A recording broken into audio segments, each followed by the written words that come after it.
Wife left me and came back with a baby, begging for a second chance. Am I the fool for shutting the door in her face?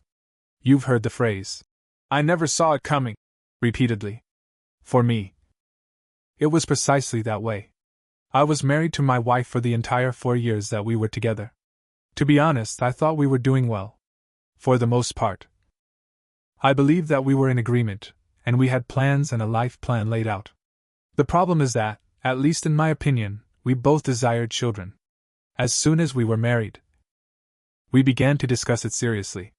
She would constantly talk about how she wanted 2 or 3 children, what we would name them, how we would furnish the nursery, and other details. She would even plan this life with our future children while browsing baby gear and clothing online. It kept us connected and was sort of our thing to talk about. Everything appeared ideal. And we were eager to begin this new chapter in our lives together. However, we received some terrible news that left me speechless. We visited a doctor to find out what was wrong after a few months of trying to conceive. To cut a long tale short, it was me. The doctor essentially informed us that our chances of naturally becoming parents were very limited because my count was much too low.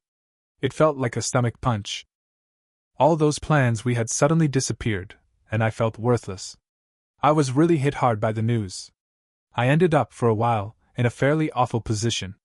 I was a complete disaster at first. But therapy ultimately helped. At first, she seemed to be rather supportive, stating that she would be content with just the 2 of us and that it didn't matter. However, there was something strange about the way she said it.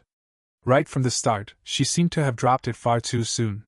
She was talking about having a family 1 minute, and then she was claiming that she didn't need children to be happy.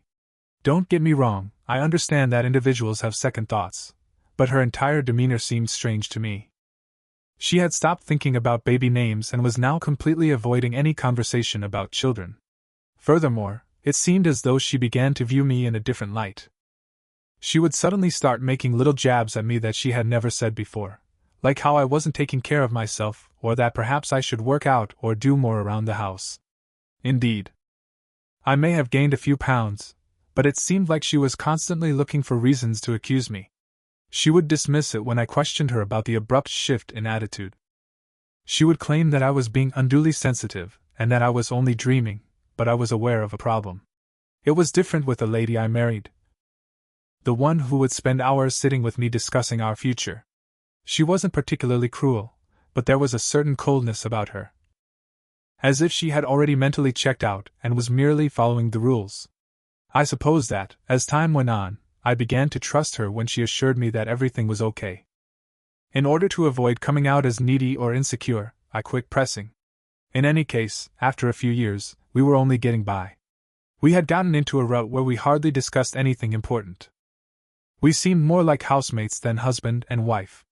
She would always dismiss my attempts to discuss other choices, such as adoption or surrogacy, by stating that she didn't want to consider them. "I'm happy as long as we're together," she would remark, but I never really understood. She seemed more concerned with persuading herself than I was. She suddenly tells me that she wants to go on a girls' trip. She had gone on a few excursions with her friends before, and I had always encouraged her to do so. So it wasn't strange for her to do so now. She had been talking for a time about wanting to travel to America with her pals, and we lived in Brighton. We had developed this trust over the years. So I didn't give it a second thought. I therefore made sure she had everything she needed, assisted her with packing, and drove her to the airport. I recall her final words before she departed. "Thank you for being so supportive," she added, turning to face me. She sounded so sincere that I dismissed it as her simply expressing gratitude. Even though I found it a little strange that she would say that it's not like I'd done anything really noteworthy. I remained up that night to make sure things went well by calling her when she landed. I kept myself occupied around the house, watching TV, keeping an eye on the time, and waited for her to text me to let me know that she had landed because her flight was expected to take roughly 9 hours. I called her to check in as soon as I noticed her flight had landed. The phone kept ringing, but nobody picked it up. I didn't give it much thought because I assumed she was exhausted and might have gone directly to her hotel and crashed. However, by the time morning arrived, I had still to hear from her. I began to have this nagging concern in the back of my mind. I thought perhaps she was simply busy, or her phone was on quiet. So I tried calling again and then texted her a few times. However, I was officially freaking out after a couple more hours of radio silence. In the end, I gave her sister a call to check whether she had heard from her. Nothing. I was really beginning to freak out by this point. I even went so far as to call her friends, who were meant to accompany her on the trip, in the hopes that perhaps her phone had malfunctioned or she just hadn't had time to check in. However, since they weren't traveling with her, they were also perplexed when I contacted them. Back at home, they were enjoying coffee while seated 2 streets away. It dawned on me then that she wasn't traveling with pals, wasn't on a girls' trip, and hadn't gone anywhere with anyone. She simply vanished. It seemed as though my stomach had fallen through the floor as I sat there with the phone. I was unable to comprehend it. Why would she tell me such a lie? Why wouldn't she notify me before leaving? I attempted to persuade myself that it was an error of some sort, such as perhaps she had missed a flight that connected or that she had been unable to contact due to an emergency. But I knew in my heart that she had this planned. Her stating, "Thank you for your support," and the entire girls' trip scenario were all components of whatever she had been imagining. I was at a loss for what to do. I couldn't wake up as if I were living in a nightmare. I didn't marry this woman. I didn't even recognize this person. The coldness, the way she had stopped discussing our future, and those small digs about my appearance and health all began to make sense. I simply hadn't noticed, or perhaps I hadn't wanted to see, that she had been drifting away for a while. I just sat there, looking at my phone that night, hoping for a call, a text, or anything else. However, nothing materialized, and I knew in my heart that it wouldn't. I remember lying there and staring at the ceiling when I woke up the following morning, thinking that it was all just a bad dream. But when I saw that her side of the bed was empty, reality set in. In fact, she had gone. She gathered her belongings and disappeared. The assurances I had given myself the previous evening, that perhaps she was late or her phone had died, were no longer valid. She had clearly planned this and wanted to go. I was completely in denial for the first few days. I would keep ringing her phone in the hopes of hearing her voice and perhaps receiving an explanation. I even left messages. I kept leaving them in the hopes that she would understand, even though I was half the time at a loss for words. However, I only received quiet, which strangely made things worse. I felt as though I had been a stranger to her the entire time and had been left to work it out on my own without any clue as to what went wrong. Her family was initially just as surprised as I was. They hadn't heard from her, and her mother didn't know anything about her plans. In the end, I visited there more times than I could remember in order to speak with her mother and get answers. They must have felt sorry for me. When I couldn't bring myself to cook, her mom would prepare meals for me and occasionally let me stay there. She would sit there while I talked about all the tiny things that didn't make sense, attempting to figure out how my life had suddenly become so complicated. And to be honest, there were times when I was too numb to speak and just sat there in silence. I oscillated between rage, despair, and remorse. I would constantly ask myself, what went wrong? Was there a sign I missed? Was I not paying enough attention to her? On certain days, I would review all of our arguments and conversations in an attempt to determine what caused her to leave. I kept thinking about what I could have done better and how I could have preserved our marriage. I realize this seems dramatic, but I was completely fixated on finding the solution, as if it would somehow make everything better. I hardly slept or ate, and my work also began to suffer. People would notice and inquire about my well-being, to which I would just respond that I was occupied with personal matters. Declaring aloud that my wife had abandoned me without saying a word was embarrassing. I eventually told a few close friends, and they tried their best to divert my attention by bringing me out to hang out and encouraging me to move on. However, I would still worry about her, even when I was with them, wondering where she was and why I wasn't enough to keep her. The incessant inquiries from strangers, neighbors, relatives, acquaintances, and even former coworkers who had heard I was married were among the worst aspects. "How's married life treating you, and how's your wife?" were the questions they would pose. It was always like pulling off a new scab. I would just smile and tell them that everything was good because I lacked the courage to tell them that she had left. But every time I uttered that lie, it seemed more weighty. The only thing that worked in the end was therapy. Although I had never gone before, I realized I couldn't manage it alone. After a few months of hardly functioning, I thus located a therapist and began attending once a week. It was beneficial to speak with a neutral person who was unfamiliar with her, me, or any of our baggage. I would express my rage, betrayal, and the void she had left in my life. I would talk endlessly about the restless evenings and how I would lie awake, repeatedly reliving everything. The therapist assisted me in realizing that she chose to leave, and it was her decision, not mine, and that there was no magical moment that would have kept her here. It was a difficult pill to take. I thought for a long time that I was flawed in some manner, which was why she had left me. But gradually, I began to view things differently. I chose to overlook her long-standing coldness and distance, assuming that things would improve on their own. I persuaded myself that I could maintain my composure and that our marriage could be saved by my own efforts alone. The realization that it wasn't hurt as time passed. I began to restore my life in tiny increments. It wasn't until she departed that I realized how much I had lost in our marriage. I had always been the one who tried his hardest to make sure she was content and that our home life was comfortable. However, I had a lot of free time now and was unsure of how to spend it. I therefore began resuming old pastimes that I had forgotten about. I tried cooking new meals, went to the gym, and started reading literature I had been putting off. Eventually, the work also improved, as I began to feel more like myself. I started to put more effort into my work, but at first, I was just going through the motions and barely keeping up with my workload. I felt like I still had control over something in my life, which was one of the few things that gave me a sense of accomplishment. Although I had always been skilled at what I did, I now gave it my all. The extra hours, the concentration. I got a promotion as a result of it, something I never would have obtained if I had been moping about my problems. Even yet, there were painful days. A picture, an old movie ticket stub, or other small items that brought back memories I tried to ignore would occasionally remind me of her. Looking at them, I would question her actions, whether she ever considered me, and whether she ever felt bad about what she had done. But gradually, those times began to disappear. I was able to let go of those memories a little more quickly and move on a little more easily each time. Additionally, I got back in touch with people I hadn't seen much of since getting married. We resumed our activities, including hiking and hitting the golf range, something I hadn't done in years. Having someone by my side who wasn't involved in the mess and could support me in moving on without pulling me back into the agony was a relief. In hindsight, I saw that I invested far too much of myself in that relationship, in being her spouse. I felt like I had lost a significant portion of who I was when she departed. As if she had taken a piece of me with her. But I was rediscovering who I was, piece by piece. Although it wasn't quick or simple, I was making progress.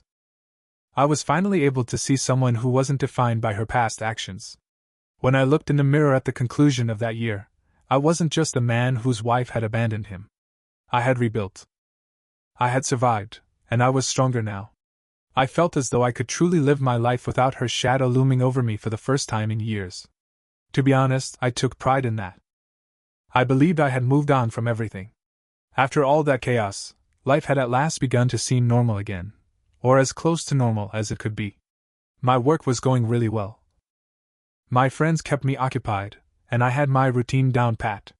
Even my daily thoughts about her had stopped. Even while I still occasionally had flashbacks to odd memories. It wasn't as frequent as it used to be when she was somehow involved in every part of my existence. She was therefore the last person I expected to see standing there when someone knocked on my door one Saturday morning. But there she was, with a baby at my doorway. I went cold. It was like witnessing a ghost, and for a moment, my brain simply stopped functioning. Though perhaps a touch worn down, she still had her typical appearance. She looked at me as if she genuinely believed that I would be delighted to see her. And yes, it really got to me, because I had assumed I was no longer interested. As it happens, meeting her again evoked many feelings I had previously suppressed. At first, I just stood there and stared without saying anything. She asked, "Can I come in?" With no embarrassment after grinning at me as if nothing had happened. The nerve, really. She just shows up here as if I should be welcoming her back with open arms after everything she's done. However, I maintained my composure and assured her. No, you can stay there and explain. I didn't want her in my home, bringing all the craziness back into the one area I had created for me. Despite her somewhat disoriented appearance, she remained in her spot and began telling her story. I know this might come as a shock, but I wanted to come back and explain everything, she said. She even had a hopeful expression on her face, as though she really thought I would be willing to listen to her. I was tempted to just close the door and laugh in her face, but I was too intrigued. I was curious about the reason behind her disappearance, and what she had come up with. She continued by explaining that she had erred in leaving and that she had come to the realization that she had lost the greatest thing that had ever occurred to her. Not my words, but hers. She claimed to have thought a lot and to have finally realized what was important in life after having this child. After years of ignoring me, it seemed that what mattered most was unexpectedly knocking on my door. This is our second chance, she remarked, glancing down at the infant. What I was hearing about our second chance was unbelievable. It sounded like we would just pick up where we left off, with this child acting as some sort of miraculous reset button. I was furious on the inside, but I attempted to maintain a neutral appearance. She continued by claiming she wanted us to be a family once more, and that although she had made a horrible mistake, we could now start over as just the three of us. The one question that had been bothering me ever since she arrived was finally asked. What made you go? I tried to speak as steadily as I could, but I wasn't sure how much longer I could contain myself. Now that she was here, I needed to hear it from her.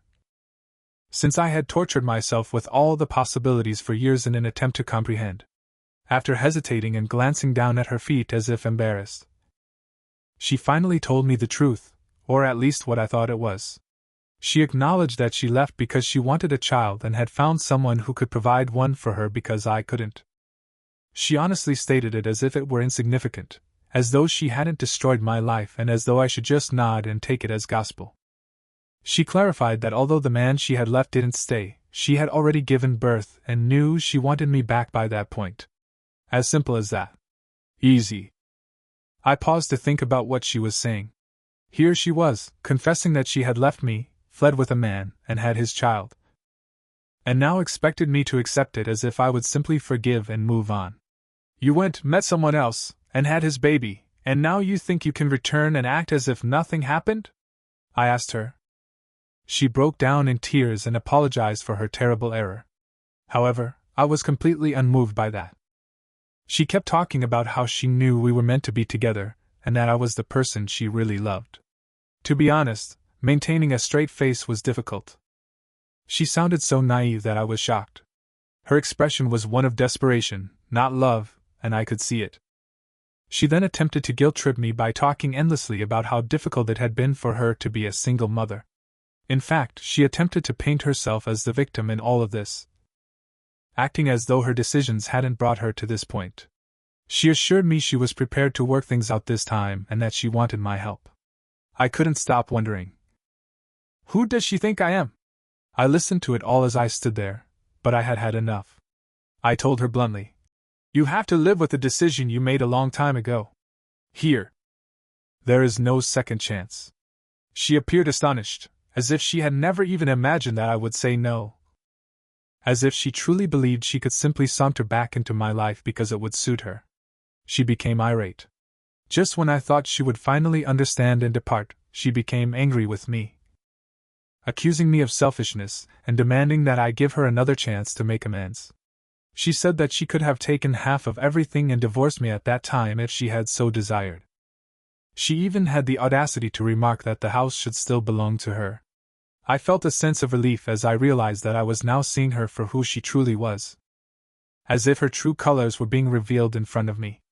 I didn't raise my voice or quarrel with her.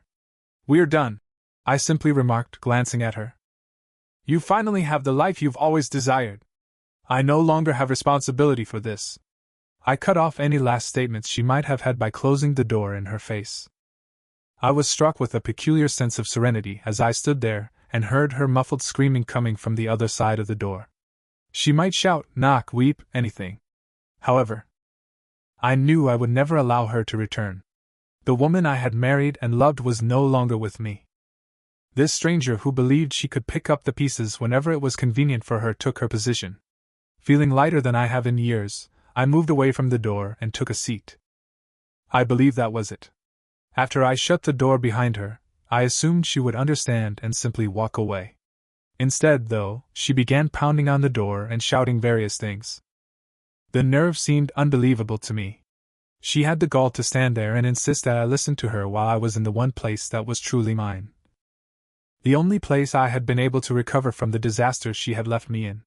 I initially considered ignoring it and letting her scream until she became weary. But then I started to wonder. I was curious to know what kinds of excuses she would offer this time.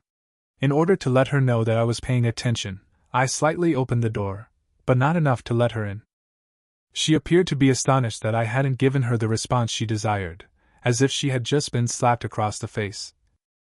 As if we were having a typical argument, and not coping with her abandonment. She began a lengthy monologue in which she expressed her willingness to forgive me for closing the door on her, and her want to start over. She went on and on about how if we both worked hard, we could work things out. I was unable to contain my laughter. At that moment, I actually laughed because this woman had more nerve than I had ever seen. When I did that, she appeared enraged. As if I should feel guilty for not paying attention to her. You left, I informed her. You tossed everything away while you had the chance. I won't just act as though nothing occurred just because you want to. She began repeating things like, "You don't understand how hard it was for me." As her cheeks flushed, she continued by talking about how she had been so lost after leaving and how she had discovered her error too late. However, I didn't believe it. I informed her that she had taken the decision to leave. She had plotted it, made up a falsehood about it, and then carried it out. Now her remorse meant nothing. She lost her temper at that point. Her entire tone shifted. She stopped the melancholy, repentant act and began to attack me, accusing me of unfairness and lacking the grace to give her another chance.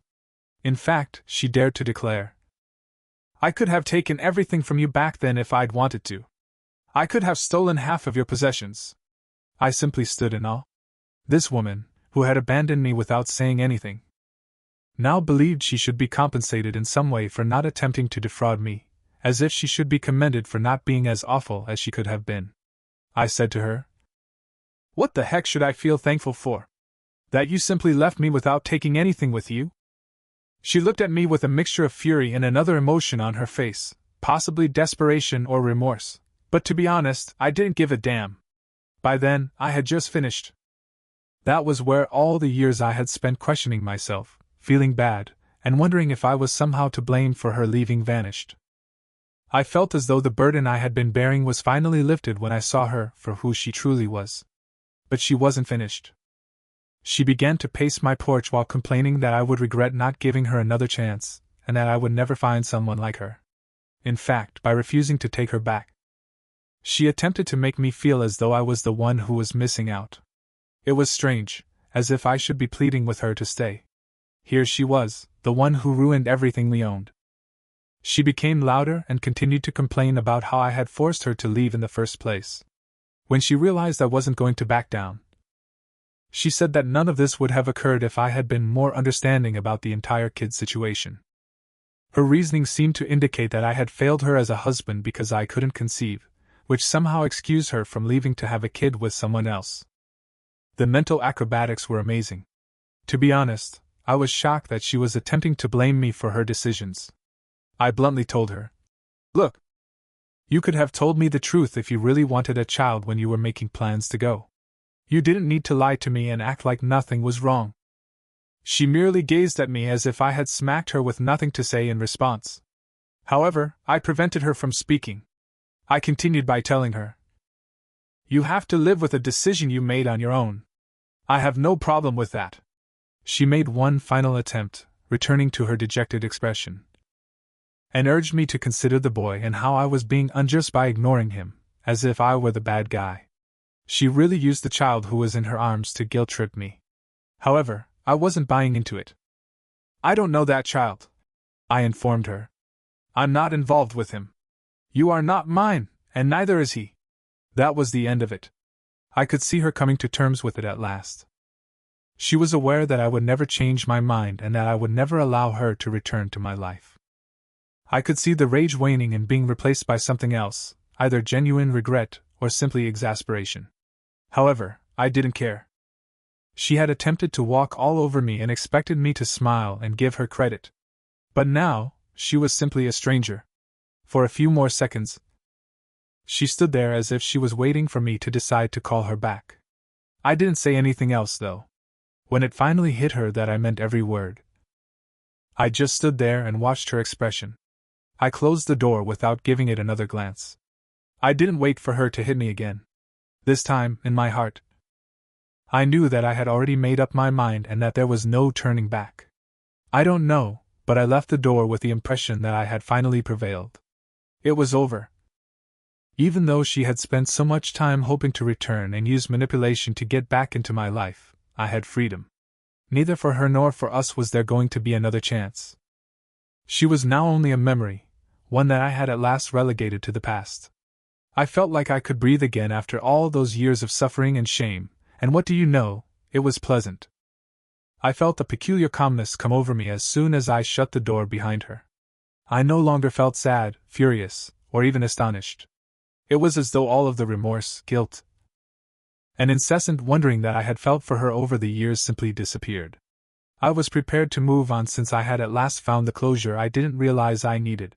This time, it was truly over. Now, naturally though, things didn't go as well as I had intended. Her mother texted me a few days later. She apologized, stating she was embarrassed by her daughter's handling of the situation and that she had attempted to reason with her, but clearly it had failed. Her mother was a decent individual. She had been of great assistance to me since her daughter left, and I could see that she was truly distressed by the situation. Although I had nothing against her, I didn't want to be dragged back into that situation. I simply said, "Thanks for checking in." And that was my only response. I wasn't going to waste time justifying my choice. And I wasn't going to offer her mother any more information. She knew it was over because she understood. I learned tidbits over the course of the following few weeks via social media and mutual connections. She had apparently returned to living with her parents, and things weren't going well. The father of the child, the man she had left me for, had nothing to do with it. He had bailed out totally. She was left to figure things out on her own because apparently he hadn't committed to the long term. Few individuals were eager to help because she had essentially burned every bridge. Her former friends, who had supported me when she first vanished, didn't feel sorry for her. They weren't eager to get drawn back into her drama because they had all moved on. You can't hold them responsible. Her parents weren't too happy either. They didn't have enough money to sustain her and the child. I was aware of this since her father called me shortly after her mother texted me. Curiosity overcame me, and I nearly didn't respond. He mentioned that they were having financial difficulties and implied that perhaps I could be of some assistance. He was courteous but straightforward. He continued talking about the infant and how difficult things were for them, saying, "We know you cared about her once." I listened courteously, but I couldn't help but giggle a little, not aloud. But you get the idea, when he began to explain that his daughter only needed a little help to get back on her feet. I politely informed him that his daughter made her own decisions and that I was neither in a position nor in the right frame of mind to assist. Since he didn't pursue it further, I believe he understood the message. Her pals, whom I hadn't spoken to in years, began contacting me. The next thing I knew, some attempted to use the guilt angle, claiming that she was going through a difficult moment and that perhaps I could find it in my heart to give her another chance. She even had the audacity to say that the child needed a father figure and that I shouldn't allow my resentment to stand in the way of my efforts to assist him. However, I refused to back down. I refused to allow anyone to make me feel guilty for making my own decision. At last I had given that woman all I had after years of feeling inadequate, and she had tossed it all away. Instead of relying on me to save her, she should at least take responsibility for her decisions. The calls and messages gradually decreased in volume before ceasing completely. Everyone seemed to realize at last that I was serious, that I had moved on, and that I would not get ensnared again. That's when the true calm arrived. For the first time in years, my life seemed calm and normal. I had my friends, my job, and my routines. I had rebuilt my life on my own terms. So it wasn't a fancy, glamorous one, but it was mine. The irony is that I once again began to discover joy in the small things, which I had not given much thought to when I was married. I would read novels I had been meaning to read for years, cook my own food, and take walks. It felt good to be free, and I understood that I could live my life as I pleased without anyone's approval. I wasn't always concerned about other people's happiness or approval. For once, I felt as though I had gradually regained my life. I occasionally encountered someone who knew us both, and they would inquire, "Hey, what happened with her?" I would shift the topic and respond in a succinct, courteous manner. I simply didn't want to keep going back to a chapter that was so obviously over. It wasn't that I was concealing anything. I had finally mastered the skill of leaving her in the past. When I last heard from her, things weren't going well. She was still jumping between her parents' house and friends' sofas after her welcome, and she was having trouble keeping a job. Every now and then, people I hardly spoke to would message me to say she was approaching everybody who would listen to seek assistance. A few of them even implied that she hoped I might reconsider and decide to play father to her child after all. However, that was not going to occur. I had invested too much time and effort into regaining my life to ever consider taking that route once more simply because things didn't go as planned. I wasn't going to be her safety net, or the person who picks up the pieces. Nothing was going to pull me back into that chapter. I was finished. Ultimately, I believe I received the necessary closure. She was now coping with the repercussions of her decisions, and me. It was the first time since the day she departed that I felt completely, truly free. I had had enough of her looming over my life. I was happy that I had moved on, not in a grand, theatrical sense, but quietly contented. And what do you know, that was sufficient. I sincerely appreciate you staying until the very end.